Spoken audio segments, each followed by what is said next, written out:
I was 6 months pregnant when Pablo and I had a huge fight, and he threw me out of the house, penniless. I hid in a convenience store at the corner, trying to warm myself, as I stared blankly at the steam rising from the Odin pot. The store clerk approached me. "Hello, miss. We have one last bottle of memory loss water left. Would you like it?" I froze, then let out a bitter laugh. "I don't have any money." She smiled faintly. "You don't need money, just something from your body in exchange." Instinctively, I lifted my hand and touched my swollen belly. "This?" I asked softly. "Can I trade this?" Chapter 1. I pushed open the door of the convenience store. A gust of cold wind rushed straight down my neck. I had barely taken 2 steps when Pablo's voice came from behind me. "Camila, haven't you made enough of a scene?" I turned around and saw him striding toward me. He hadn't even changed his shoes, still wearing his fuzzy slippers from home. "How old are you?" "Huh? Still pulling this runaway act? You're 6 months pregnant and still so temperamental. What if something happened to you in the middle of the night?" Before, I would have snapped right back at him. We could have argued so loudly the entire street would hear. But tonight, I just listened in silence, too tired to fight anymore. He kept scolding, but maybe because I was unusually quiet. He gradually calmed down. His voice softened. He sighed, reached out, and pulled me gently into his arms. "All right. It's cold outside. Let's go home." Back at home, the warmth wrapped around my body. He crouched down, changed my shoes for me, and looked up. "Are you hungry? What do you want to eat? I'll make it for you." I shook my head. "I'm not hungry." He frowned. "You didn't eat anything tonight out of spite. How can you not be hungry? Even if you aren't, the baby still needs to eat." Without waiting for a response, he went straight to the kitchen. Soon, he brought out a steaming bowl of seafood noodles, piled high with abalone, sea cucumber, and lobster meat, almost overflowing. Pablo was born with a silver spoon in his mouth, a man who'd never so much as boiled water. But ever since I got pregnant, he refused to let me order takeout or hire a maid. He insisted on cooking every meal himself. The problem was, his cooking was terrible. He mostly boiled everything in water, adding only a pinch of salt for flavor. And I had always loved spicy food. The hotter, the better. "Is it good?"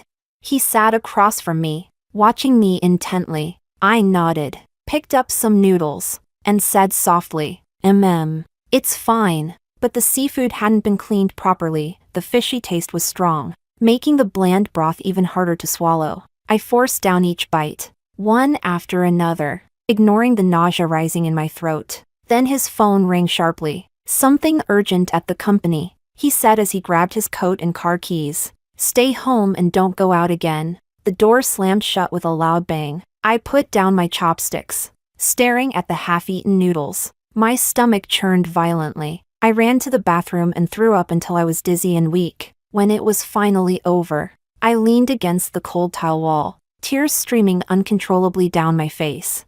I didn't want to live like this anymore, this bland, suffocating life that made me sick to my core. I pulled out my phone and, with a surge of defiance, ordered extra spicy hot pot and 3 pounds of chili crayfish. The food arrived quickly. I ate with reckless abandon, tears mixing with sweat and chili oil. It was the most satisfying meal I'd had since being with Pablo. When I was done, I lay down alone on the big double bed and slept dreamlessly through the night. Chapter 2. Pablo didn't come home that night. He didn't even send a message. The next morning, he finally called. His tone was its usual commanding one. "I left an important document in the study. Bring it to the Y Resort Hotel now." I didn't ask questions. I found the file and took a taxi to the hotel. At the grand entrance, the security guard stopped me. "Sorry, ma'am. This is a members-only area. You'll need an internal invitation to enter." I pulled out my phone and called Pablo.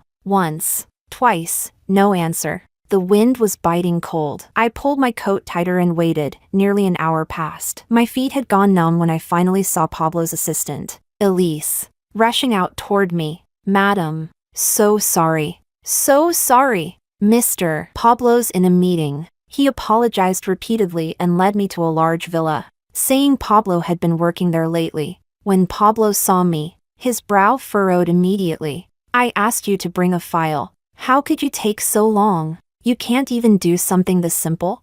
I was already there, I couldn't get in. I called you many times. But you didn't. He cut me off. Impatient. Enough excuses. You can't even handle this. And you still dream of going back to work?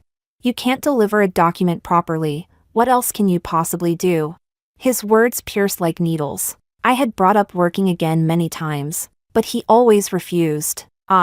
Pablo, don't need my woman out there showing her face to make money. Just stay home and enjoy life. I took a deep breath and swallowed my frustration. The file's delivered. I'll go now. What's the rush?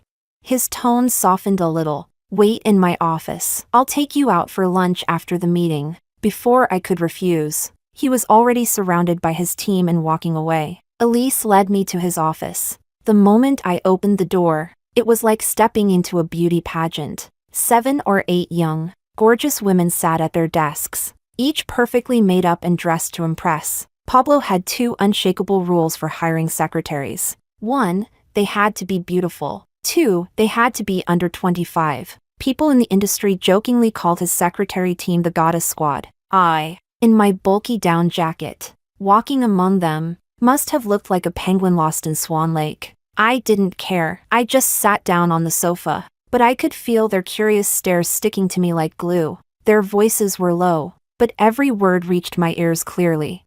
Who's that? A new face, wearing an extremely short pencil skirt, looked me up and down. She nudged Elise and asked in a sugary tone, Elise, who's this?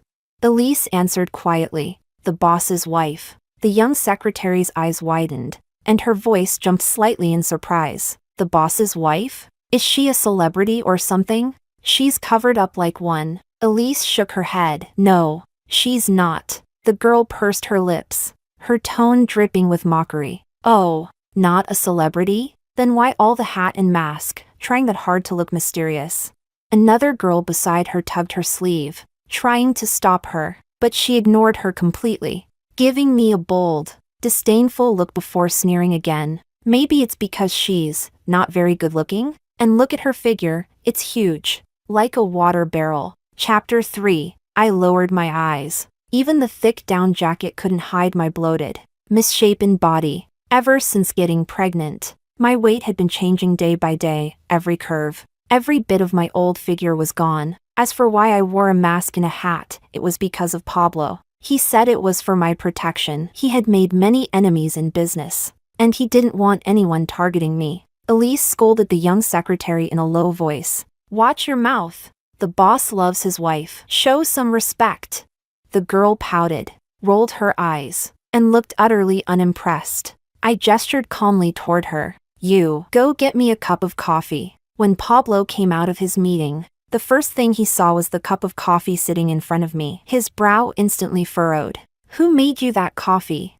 The young secretary immediately jumped up, eager to take credit. Boss. It was me. I made it for Madam. Pablo's gaze snapped toward her like a whip, his tone sharp and cold. Throw it out. The smug look on her face froze. Her hands trembled as she picked up the cup, nearly spilling it. What's wrong with you?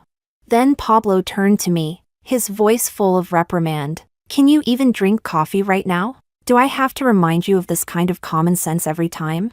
How old are you? She's young and ignorant. But what's your excuse?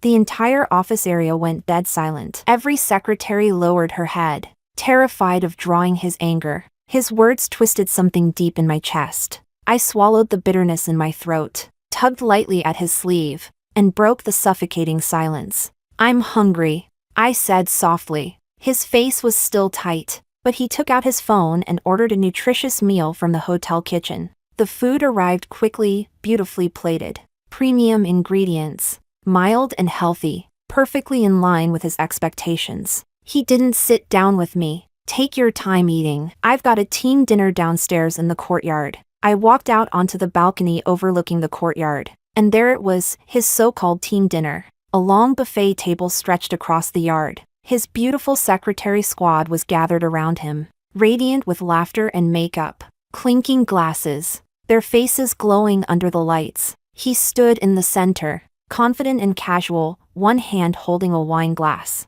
the other resting naturally on the back of a young secretary's chair. He looked like a king among his adoring courtiers. And she was his favorite concubine. My memory flashed back to a few years ago, when we had just gotten married.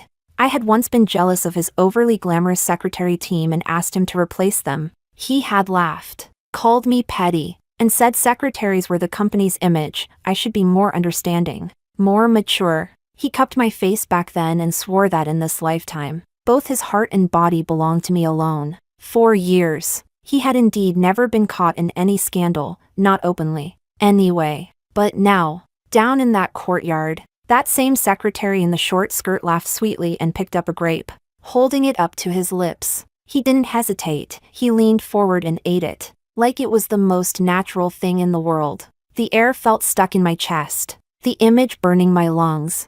Then, that same girl stood up, apparently heading toward the swing set nearby, with a delicate cry. She accidentally stumbled right into his arms. Pablo's hand moved instinctively to steady her by the waist, and he chuckled teasingly. See? I told you to stop dieting. Now you can't even walk straight. Then, with ease, he scooped her up in his arms and carried her to the swing, gently setting her down. The scene stabbed my eyes like shards of glass. I gripped my cold phone so tightly it hurt, then hurled it with all my strength toward the laughter below. Splash! The phone crashed straight into the heated pool, sending up a huge spray of water. The laughter stopped instantly. Everyone froze, staring up in shock. Pablo looked up too, and his gaze found me immediately, standing on the balcony above. Across that distance, our eyes met. Clutching the railing, I screamed at the top of my lungs, "Pablo, get up here, now!" He came quickly, bursting into the room. His face was thunderous. I grabbed a pillow and threw it at him. He didn't dodge. The pillow hit him softly and fell to the floor. His expression darkened. "What are you throwing things for now?" I pointed at the healthy meal on the table. "Why do you get to eat barbecue and drink wine while I'm stuck with this crap?" He replied coldly, "Camila, be reasonable. You're pregnant. The doctor said you need to eat light. This is for your own good. After the baby's born, you can eat whatever you want, okay?" Chapter 4. Again, the child. How much more must I sacrifice for this child?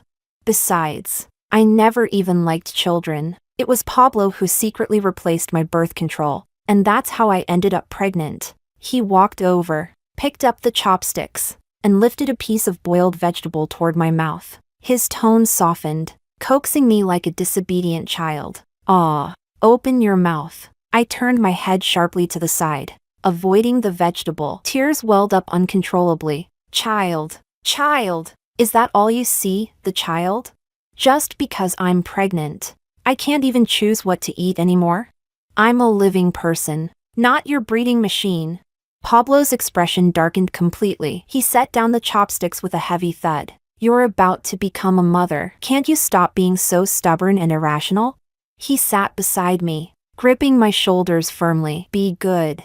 Stop it. Just endure 4 more months. Once the baby is born, it'll all be over. After this one, we won't have any more." He picked up the bowl again, scooped some rice, and brought it to my lips. His eyes were filled with determination. It was clear he wouldn't stop until I ate. I had no strength to resist. I opened my mouth and mechanically swallowed the tasteless food. He continued feeding me, one spoonful after another, almost forcing me to finish everything. "Good girl," he finally said. Satisfied, he raised his hand to stroke my head, but I instinctively dodged. His hand froze midair, and his gaze darkened. Just then, there was a cautious knock at the door. It was that same young secretary from earlier. She peeked in, holding a plate of bright red hawthorn berries. "Madam, these just arrived, fresh hawthorn from up north. They're sweet and sour, perfect for your appetite. Please try some?"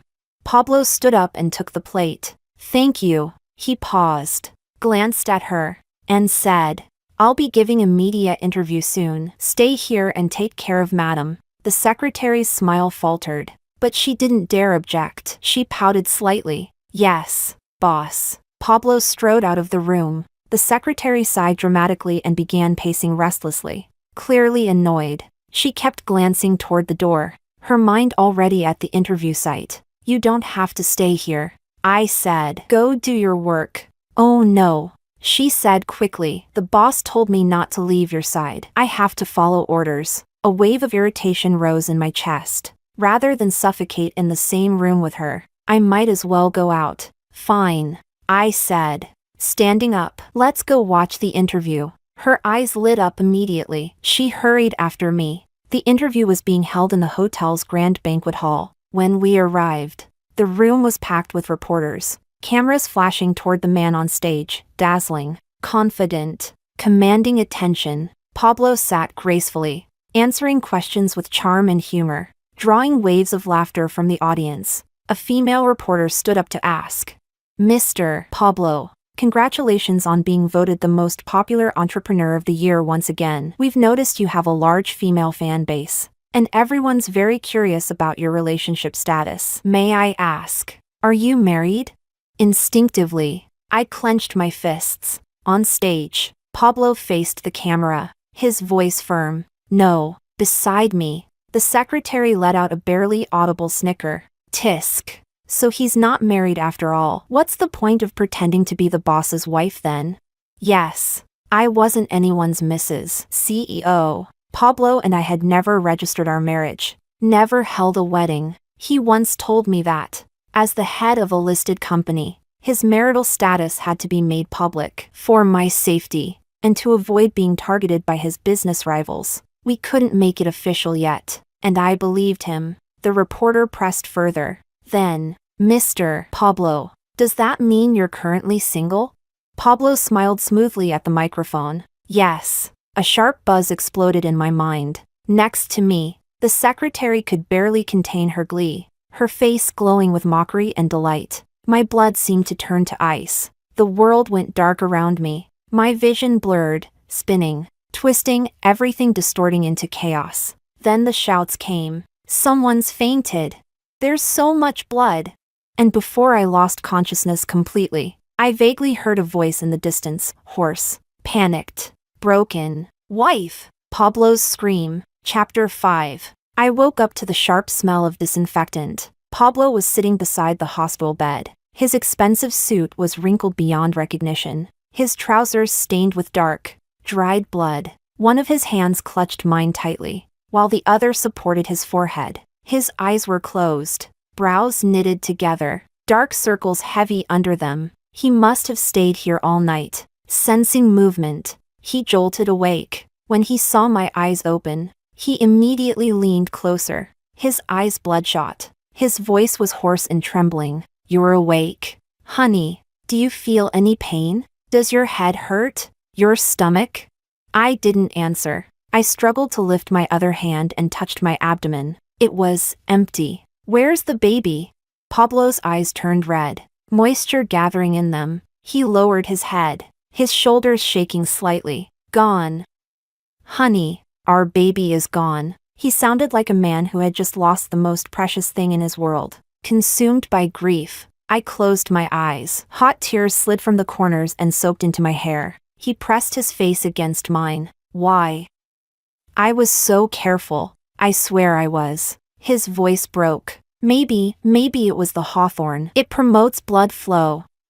It's my fault. I didn't know you couldn't eat that. I shouldn't have let her bring it in. His belated remorse made my temples throb in pain. My head hurts. I interrupted weakly. Shut up. He fell silent immediately, his red eyes lost and helpless. After a while, he steadied himself and tried to comfort me with that same tone he always used. Honey, don't be too sad. We're still young. The baby. I'm not sad at all. I opened my eyes and cut him off. Calm and cold. He froze, clearly unprepared for that response. It's okay, he said hesitantly. Once you recover, we can try again next time. I don't want to have another. I looked him in the eye and repeated clearly. I don't want children. He opened his mouth, then closed it again, staring at me in confusion. I knew what he was thinking. Deep down, he was an old-fashioned man, the kind who believed a perfect life meant a loving wife and children. A complete family.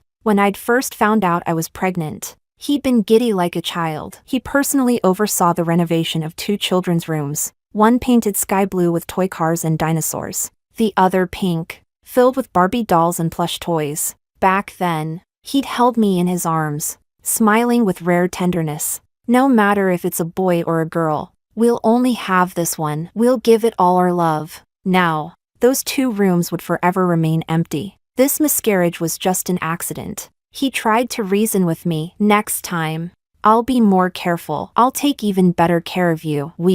I don't want children. I said it a 3rd time. Pablo's eyes dimmed gradually, turning dark and unreadable. His eyes were bloodshot when he finally spoke, his voice barely above a whisper. All right, as you wish. No more children. He paused, as if making a painful decision. When you're discharged, I'll get a vasectomy. I won't let you suffer again. I pulled my hand from his grasp and turned my back to him. I'm tired. I want to sleep. Please leave. A quiet choke escaped his throat. All right, I won't bother you. He stood up, tucked in my blanket gently. Rest well. I'll go home and bring you some clean clothes. Chapter 6. I stayed in the hospital for 3 days. Pablo kept insisting I wasn't fully recovered and wanted me to stay longer. But I couldn't stand the stench of disinfectant anymore. I insisted on being discharged. Back in that wide, cold house, a thought rose in my mind. I want to go back to my hometown for a while. My hometown was a quiet seaside town. Pablo didn't hesitate. Of course, once I finish this acquisition case, I'll go with you. We can treat it as a little getaway. No need. I'll go alone. His expression stiffened. He watched me carefully, as if afraid to say the wrong thing. Honey, are you angry with me? Do you think I didn't take good care of you, or the baby? I forced a faint smile. No, don't overthink it. After a moment's silence, I added, also, I want to buy a house there. All right. He agreed instantly, almost too quickly, as if eager to make amends. I'll handle it. You can pick any place you like. The very next day, he had everything arranged. A luxury oceanfront apartment, the keys placed directly in my hand. The property title had only my name on it. Then, through a complicated overseas account, he transferred a large sum into my card. The text alert chimed. I stared at the long string of numbers, dazed. His voice was low, his smile bitter. It was meant to be for the baby, education, living expenses, but we won't need that anymore. Take it. Use it however you want. A tear slipped down from the corner of his eye. I looked at the cold, emotionless transaction message glowing on my phone screen, and suddenly, my vision burned with heat. I gazed at the man before me, now worn and fragile, and asked softly, Pablo, will you have hot pot with me? The spicy aroma of chili oil filled the little restaurant, steam curling through the air. Boss, do you have any private rooms? I asked through my mask. The busy owner didn't even look up. Private rooms? All taken. You'll have to wait, or sit in the main hall. Pablo squeezed my hand. We can sit in the hall. It's fine. I glanced at him in surprise. Before, he'd never allowed that, always insisting on private rooms only. Too noisy, too crowded, too public, he'd say. This time, I shook my head. No, let's wait for a private room, I said, pulling my hand from his. I prefer somewhere quiet. His face was too recognizable. I didn't want anyone seeing us, not now. After more than an hour, we finally got a small private room. The hot red broth soon began to boil, full of chili and peppercorns. After just a few bites, Pablo was sweating, breathing hard, gulping down a bottle of cold water. Maybe we should switch to a mild broth? You can have the spicy side, I suggested, watching his flushed face. No need, he said quickly, dipping another slice of beef into the fiery soup. I should get used to it. I can't have you always giving up the spicy side for me. The steam stung my eyes, making them water. I accidentally inhaled a mouthful of chili oil, coughing hard until tears streamed down my cheeks. Pablo immediately set down his chopsticks, passing me water and patting my back gently. Slow down. Drink some water. He hadn't eaten much, yet his thin lips were already swollen red from the spice, as if stained with blood. As I lowered my head to dip another piece of tripe into the pot, he suddenly spoke. I'm going on a business trip tomorrow. When I get back, Let's go register our marriage. My hand froze midair, the piece of tripe dripping red oil. He looked at me, eyes full of hopeful excitement. I consulted a master, Pablo said, his tone full of conviction. Next Thursday is an auspicious day, the last lucky day of the year. As he spoke, he unlocked his phone and turned the screen toward me. On it was an elaborate, luxurious wedding dress design. Once we register, we'll hold the ceremony. I've already asked an Italian atelier to rush the custom order. Look, do you like this design? His eyes were glowing, bright and eager, like a child desperate to show off a treasure. The piece of tripe I had dropped into the boiling red oil curled up and stiffened slowly. I asked softly, "Didn't you once say that, for my safety, we couldn't register or hold a wedding?" The excitement on Pablo's face froze. That was before, when internal conflicts in the group were intense, and several projects were on edge. I had too many enemies and was afraid they'd target you. But once this acquisition is completed, no one will be able to shake my position. I'll finally have enough power to protect you properly. He tightened his grip on my hand. I know I've made you suffer a lot in the past, he said, his voice trembling slightly. But not anymore. From now on, you'll stand proudly beside me, openly, without fear. I want everyone to know that you're my one and only wife. The overcooked tripe sank into the churning red broth and vanished beneath the surface. Next Thursday, sure, I murmured, my eyes fixed on the bubbling pot, my voice barely audible. Pablo grinned from ear to ear, his joy almost boyish. He shoved the phone toward me again, his tone impatient and hopeful. So, do you like this dress? I glanced at the ornate gown on the screen, the diamonds, the lace, the impossible extravagance, and nodded faintly. It's nice, perfect. I'll tell them to speed up production, he said quickly, fingers flying across the screen as he typed. And the wedding, where do you want it? Bali? The Maldives? Or that European castle you mentioned before?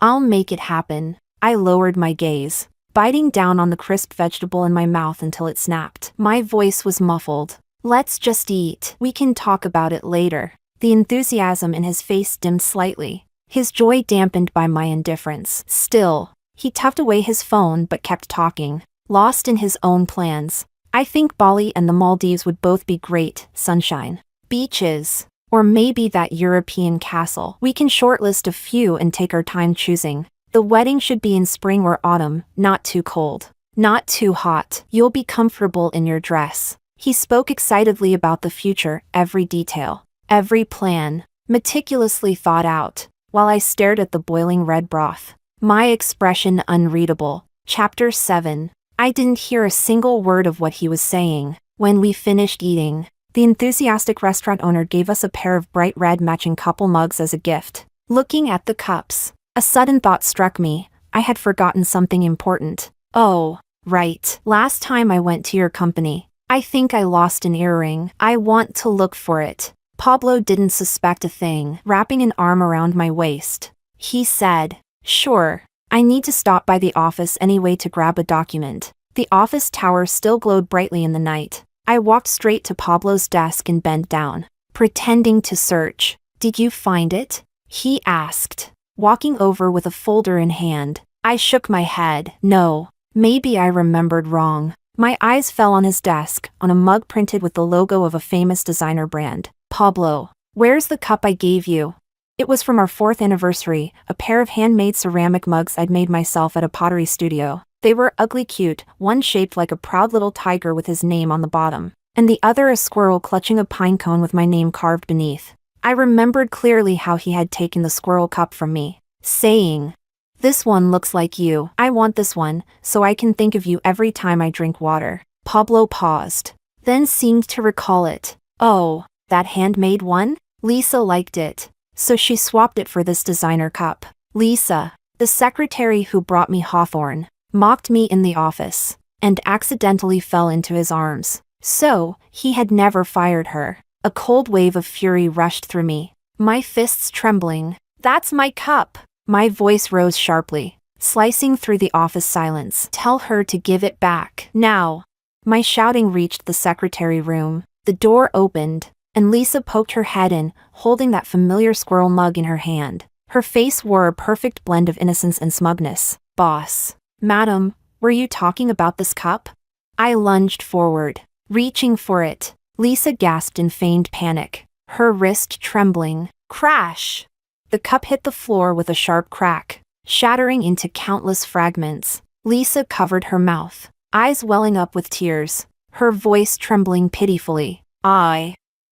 I'm sorry, madam. I didn't mean to. I looked down at the scattered shards, especially the bottom, shattered beyond repair. Strangely, I felt relieved. Before I could speak, Pablo suddenly erupted, like a tiger whose tail had been stepped on. He turned toward Lisa and roared, his fury echoing off the walls. Are you useless? You can't even hold a cup properly? The raw anger and pain in his tone were so obvious. It was as if that broken mug were some priceless treasure. I froze, startled by his overreaction. Pablo dropped to his knees, trembling fingers picking up each shard, piece by piece, as though he could somehow piece it back together. Lisa went pale, completely stunned, probably never having seen him so furious. Boss. Shut up, Pablo barked coldly, not even glancing at her. The sharp edges sliced into his fingers, blood welled instantly, dark red drops staining the white porcelain. I stepped forward, gripping his wrist. Stop it. He tried to pull away, stubbornly. No, this was made by you. I kept my face blank, emotionless. Even as a small laugh escaped me. You never cherished it when it was whole, and now that it's broken, you suddenly act like it means everything? He jerked his head up, his eyes full of shock and pain. I didn't bother to meet his gaze. Go wash your hand and bandage it, I said flatly. I'm tired. I want to go home. He hesitated, then slowly stood. All right, wait here for me. I'll be quick. As he passed the pale, trembling Lisa, he didn't slow his pace. You're fired, he said coldly. Finish your handover today and get out. Don't ever let me see you again. Lisa's knees buckled. She nearly collapsed on the spot. But this time, Pablo didn't spare her a single glance, not even to help her up. Clutching the desk for support, she steadied herself. I didn't look at her either. Turning to Elise, I said calmly, please call the cleaning staff to clear up this mess completely. I stood there watching until every last shard was swept into the trash. Only then did I turn back to Elise. I've separated from Pablo. From now on, don't mention me to him. For a brief moment, surprise flickered across her face, but professionalism quickly took over. She nodded slowly. Yes, madam. She caught herself mid-word, hesitating, realizing the title no longer fit. She opened her mouth again, but said nothing. Chapter 8. She probably never even knew my name. Pablo returned soon after, a flimsy band-aid on his finger, the dried blood still visible. Darling, let's go home, he said softly, reaching for my hand. I only hummed in response and slid both hands into my pockets. When we got home, he started packing for his business trip the next day. I went to take a shower, then climbed into bed and fell into a deep, peaceful sleep, one of the best I'd had in years. The next morning, Pablo had already prepared breakfast. He was holding the kettle, about to make coffee. I walked over and gently pressed down on his hand. Don't drink coffee, I said. From my bag, I took out a bottle of memory loss water, identical to a normal bottle of mineral water, and handed it to him. Drink this instead. I bought it specially for you. A wave of tenderness flooded his eyes. He had never refused anything I gave him, and this time was no exception. Without even asking what it was, he unscrewed the cap and drank it all in one go. When he finished, he wiped his mouth and smiled at me. What kind of water is this? It tastes different. I looked at him and smiled, a genuine, weightless smile. As long as you like it.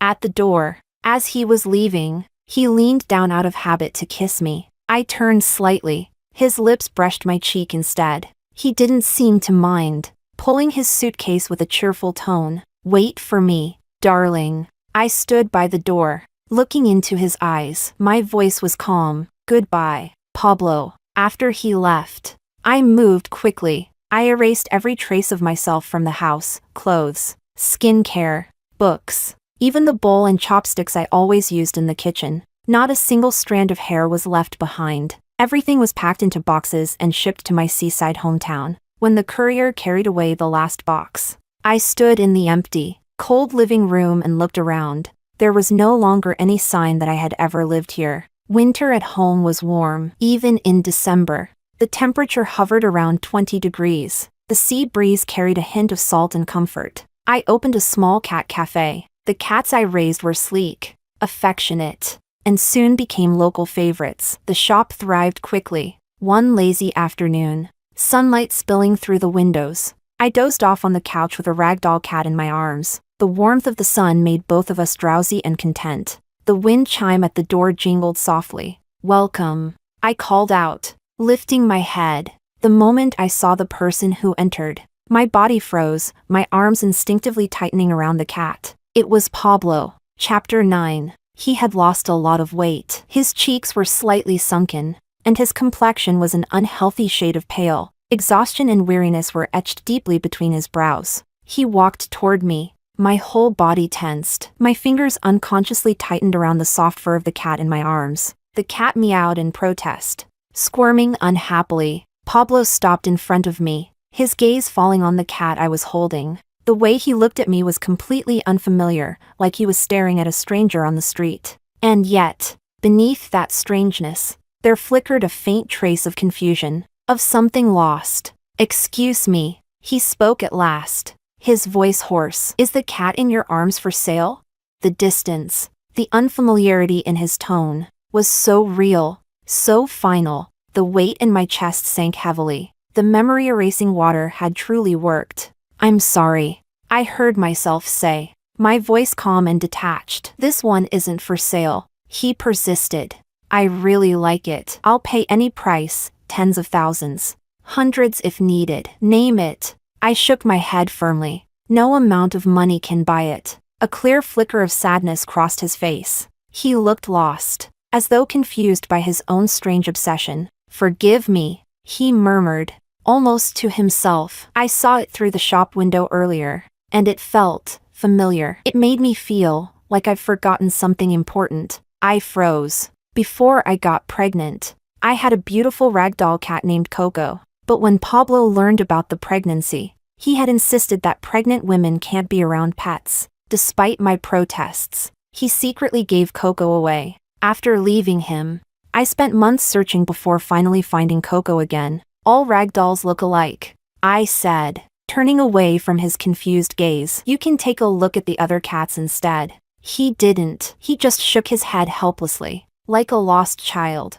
and slowly walked out of the store. The next day, I saw him again, at the corner near my shop. He had completely forgotten meeting me yesterday. Frowning, he studied his phone's map. When he noticed me, his face lit up with relief, as though he'd found help. "Excuse me," he asked politely. "Could you tell me how to get to Time Cafe?"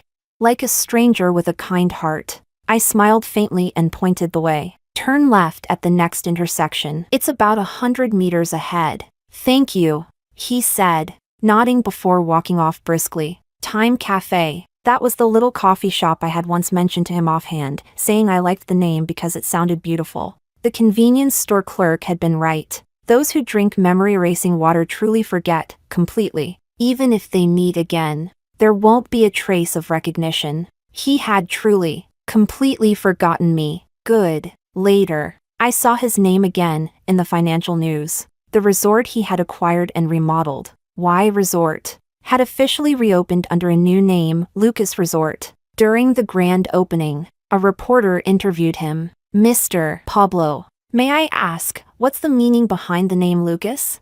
On screen, Pablo stood tall in a perfectly tailored suit. His smile was impeccable, but hollow. "Lucas," he said softly, "is the name I chose for my child. This resort is my gift to them." Lucas. That was the name he'd picked after flipping through dictionaries for days when we found out I was pregnant. He'd said it could suit either a boy or a girl. The reporter chuckled. "But Mr. Pablo, you're not married yet, in fact. You've said you're single. Isn't it early to be naming future children?" Pablo's brows furrowed suddenly, his voice sharpening with irritation. "Who said I'm not married? I am married. I have a wife and a child." The reporter froze, confused. But, you said in your last interview just a month ago that you were single. Pablo's face went white, as though struck in the head. He clutched his forehead, staggering slightly. No, I have a wife. I do. His eyes darted around wildly, his voice rising, breaking. He lifted his head and shouted into the crowd, desperate and lost. My wife! Where's my wife? Then, to everyone's shock, he suddenly bolted toward the heated pool and jumped in. He couldn't swim, he'd nearly drowned as a child and had been terrified of water ever since. Elise, panicking, leaped in after him, trying to save him, but Pablo fought her off, thrashing violently, screaming into the empty air. Wife, where are you? Why aren't you saving me? Through the cold phone screen, I watched him sink helplessly into the blue water, and I remembered our first meeting had been the same. He had jumped into the ocean after his parents died, ready to end his life, and I had jumped after him, pulling him out. He had fallen in love with me from that moment on, an obsessive, consuming love. You saved me, he'd said. I love you. But his love was not the kind I wanted. Our tragic entanglement had begun in water, and now, it ended there too, just before his body disappeared beneath the surface. The last thing I heard through the video was his broken, desperate scream, wife!